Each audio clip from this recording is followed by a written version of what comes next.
हर हर महादेव, जय श्री कृष्णा दोस्तों। कैसे हो, क्या हाल चाल है।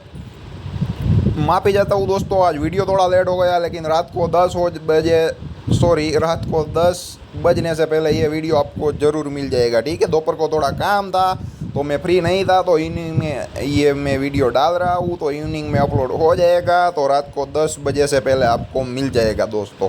तो ज़्यादा वक्त नहीं लेते हैं, ज़्यादा कुछ इंपॉर्टेंट है नहीं, जो भी लेवल है रिमेंबर करने के लिए है, और पुराने पोजिशनल वीडियो देखे होंगे तो ज़्यादा मशक्क़त नहीं करनी पड़ेगी दोस्तों। ठीक है, तो ले लेते हैं निफ्टी 50 के अगले लेवल। खास याद रहे, मंडे के इंट्राडे के लेवल में डालता नहीं हूँ, मंडे को छुट्टी है, ट्यूसडे के इंट्राडे के लेवल में मंडे को डाल दूंगा दोस्तों, और वो भी हमारी जो आदत है उसके मुताबिक अगले दिन 1 डे इन एडवांस। ठीक है, यहाँ पर ओनली पोस्ट एनालिसिस नहीं रहता है, पोस्ट एनालिसिस हर कोई भी कर सकता है, हमारा प्री एनालिसिस रहता है, वो भी फॉरेन के मार्केट कंटिन्यू होता है तब।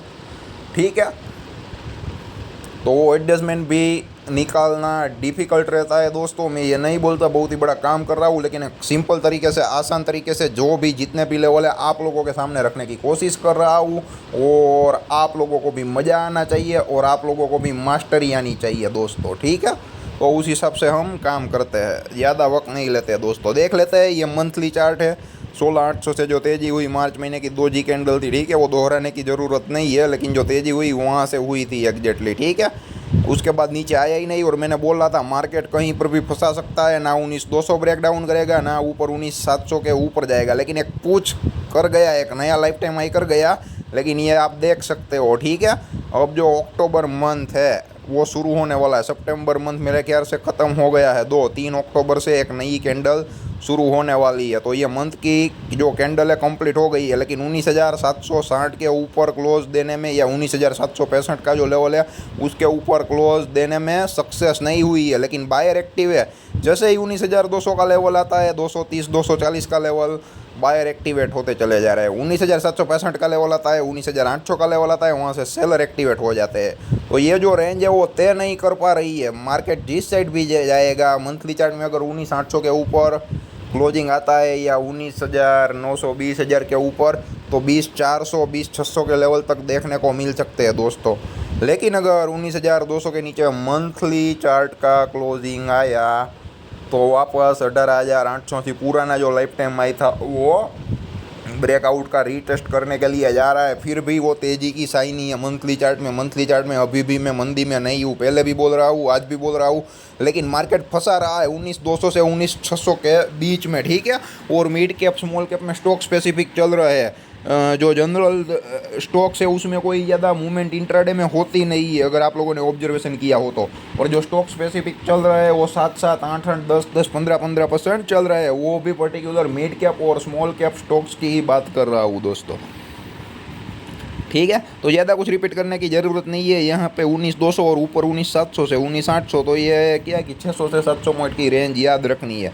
19,200 तोड़ लेगा तो उसके बारे में तब चर्चा करेंगे, और अगर 19,800 तोड़ देगा अपर साइड तो तब चर्चा करेंगे। ठीक है, तो ज़्यादा कन्फ्यूज होने की ज़रूरत नहीं है, ज़्यादा याद रखने की ज़रूरत नहीं है, रेंज याद रखनी है। अगर ब्रेकडाउन होता है तो पुराना जो लाइफ टाइम था 18,880 18,780 के अराउंड आ सकता है, ब्रेकआउट का रीटेस्ट लेवल है।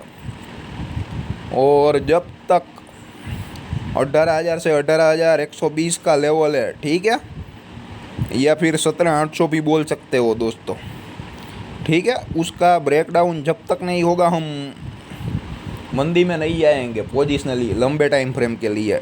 ठीक है, तो ये जो लेवल है वो आ सकते हैं दोस्तों अगर डाउन साइड का मोमेंटम आया तो, लेकिन अभी क्या ना बेकार होगा, क्योंकि इसलिए 19,200 को तोड़ नहीं पा रहा है। अब देखता है कितनी रेंज में, 3 महीने तो ये रेंज में घूमा, तो अब आने वाले मंथ में कहीं ना कहीं रेंज टूटेगी ज़रूर। तो देखते हैं क्या होता है, कैसे होता है। और अक्टूबर का महीना है, तो अक्टूबर के एंड में या नवंबर के स्टार्टिंग में जो दिवाली है, हमारा जो त्यौहार है मेन, ठीक है, वो भी आने वाला है, तो वहाँ पर भी मार्केट कैसे रिएक्ट करता है वो भी देखना है। और आने वाले जो साल है वहाँ पे इलेक्शंस भी है दोस्तों, तो देखते हैं क्या होता है, कैसे होता है। ये था मंथली चार्ट का एनालिसिस, एकदम सिंपल सोबर, ज़्यादा कंफ्यूज होने की ज़रूरत नहीं है। और यहाँ पे पुराने सपोर्ट रेजिस्टेंस देख सकते हो। ठीक है, मैंने जो लेवल बोला वो क्यों बोला, और मैंने बोला था 19,200 के अराउंड ब्रेकआउट का रीटेस्ट करने के लिए मार्केट ऊपर जा सकता है, और उसके बाद लाइफ टाइम हाई भी किया वीकली चार्ट में। ठीक है, लेकिन उसके नीचे का जो लेवल था वो 18,725 के अराउंड भी था। अगर वो ब्रेक डाउन करता तो 18,725 के अराउंड ब्रेकआउट रीटेस्ट हो सकता था। जैसे ही 19,230 के अराउंड घूम गया ना, वैसी सिचुएशन 18,725 को टच करता तो भी बन सकती थी। ठीक है, तो वो लेवल 19,230, 18,100, 17,823 का लेवल क्यों इंपॉर्टेंट है वो आपको आराम से यहाँ पे समझ में आ जाएगा। ठीक है, चार्ट का नैरो रेंज है, पुराना सपोर्ट रेसिस्टेंस आप लोग क्लियर कट देख सकते हो। और ये वाइड रेंज चार्ट है दोस्तों, और ये आप देख सकते हो 19,760 के अराउंड जो है उसके अराउंड ही एग्जैक्टली आई है। ठीक है, और यहाँ पे 2G टाइप का कैंडल बना है, एग्जैक्टली परफेक्ट तो नहीं, तो उसका हाई काटेगा तो तेज़ी होगी और उसका लो काटेगा तो मंदी भी होगी, या फिर अगले हफ्ते इनसाइड कैंडल भी बन सकता है। अगर मार्केट मूवमेंट लेस रहा तो ऑप्शन सेलर के दिन रह सकते हैं दोस्तों। तो ये 18,725 का लेवल भी इम्पोर्टेंट है, 19,230 का लेवल भी इम्पोर्टेंट है। ठीक है, तो यहाँ पर ये आप क्लियर कट देख सकते हो, ज़्यादा समझने की ज़रूरत नहीं है। ठीक है, 19,800 के ऊपर अगर टिक जाता है मंथली चार्ट में तो तेज़ी भी हो सकती है, और अगर 19,230 को नीचे जाता है तो अब प्राइस एक्शन क्या बनना है ना वो देखिए। अभी प्राइस एक्शन क्या बनी है, हायर लो हायर हाई कर दिया। ठीक है, अभी जो लो वापस किया है ये करंट वीक का, ठीक है, मतलब कि ये वीक तो क्लोज हो गया है, वो एक हायर लो है। अब हायर हाई करता है तो लाइफ टाइम हाई करना पड़ेगा। ठीक है, या फिर लोअर हाई करता है 19,760 के ऊपर जाता है लेकिन 20,200 को नहीं काटता है और वहाँ पे नीचे आता है तो वापस 19,230 का लेवल देखने को मिल सकता है। मतलब कि एक बेरिश प्रोजेक्शन। ठीक है, लोअर लो लोअर हाई बन सकता है दोस्तों। अब देखना है हायर लो बनेगा तो एक नया लाइफ टाइम हाई करना पड़ेगा दोस्तों। तो पहला जो टारगेट है वो 20,400 के अराउंड में कायम हूँ दोस्तों, अगर बुलिश प्रोजेक्शन बनता है तो। देखते हैं क्या होता है। लॉन्ग टर्म के लिए हमारा मार्केट तेज़ी में है, लेकिन वीकली या डेली चार्ट में वो गिरावट देखने को मिल सकती है।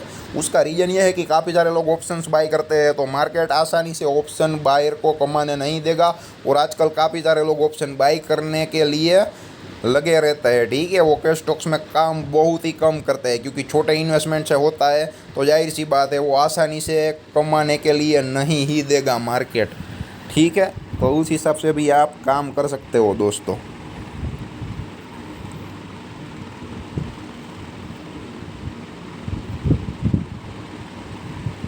तो ये है वीकली चार्ट का एनालिसिस। यहाँ पर भी 19,230 का लेवल याद रखो, 19,700 से 19,800 का लेवल याद रखो। ठीक है, और कुछ याद रखने की ज़रूरत है ही नहीं, क्योंकि एक रेंज में ही घूम रहा है। जिस साइड रेंज ब्रेकआउट या ब्रेक डाउन करेगी तब हम नए लेवल निकाल कर आपके सामने रख देंगे। डाउन जाएगा तो पुरानी हिस्ट्री तो है हमारे पास, लेकिन नया लाइफ टाइम हाई करेगा तो लेवल निकालना मुश्किल हो जाएगा, क्योंकि हमारे पास वहाँ पर हिस्ट्री नहीं रहती है दोस्तों। ठीक है, तो उस हिसाब से हम काम कर सकते हैं। और ये है दोस्तों डेली चार्ट। ठीक है, मैंने यहाँ पर भी बोला था जब ये वीक शुरू नहीं हुआ था ना